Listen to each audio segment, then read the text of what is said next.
Well, we know that Senator Bernie Sanders will be in Brooklyn next week, and so will Secretary of State Hillary Clinton. They'll be debating.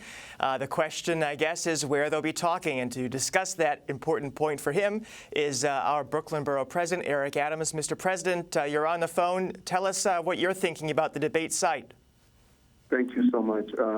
I think it's important that when we look at places like the Navy Yard where the debate is going to take place, the Navy Yard is already a success story.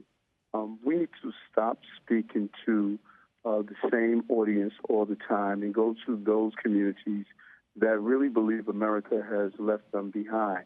Brownsville is a picture of what I believe many of the communities across the country feel as though they've been left behind. And so I'm asking both candidates to move the location from the sterilized environment of the Navy Yard and go to Brownsville, so that we can talk directly to people who are in need of services and who really believe they're not part of the prosperity of this entire country. And Mr. Borough President, have you heard any reaction to that request from the campaigns or the party? I know you made that suggestion a couple days ago. What's the feedback been? Well, they sort of skirted the issue. Both candidates came out with statements and comments basically stating that they're going to be in, the New York City area. That is not the question. The question is not if they're going to do a pass-through, but how do you make a serious motivation to let people know they matter? For many months now, and over a year, people have been talking about Black Lives Matters, but Black Votes Matters as well. And one way to speak to people is to go to their communities, similar to what Jimmy Carter did years ago when he visited the Bronx.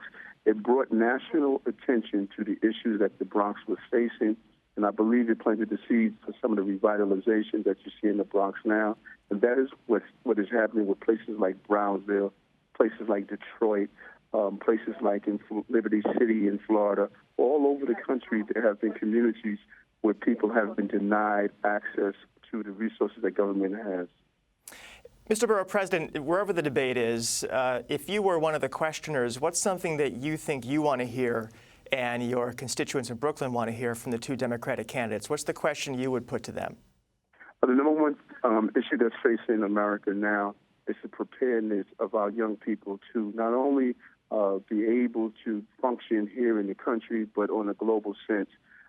What are we doing to make our young people competitive around education and ensure that they have an opportunity to be part of this new technology that is sweeping the entire globe? How are we starting our STEAM programs at a younger age so that they can be a pipeline to education that will complement each grade that they're in, that will move them towards the success that they need?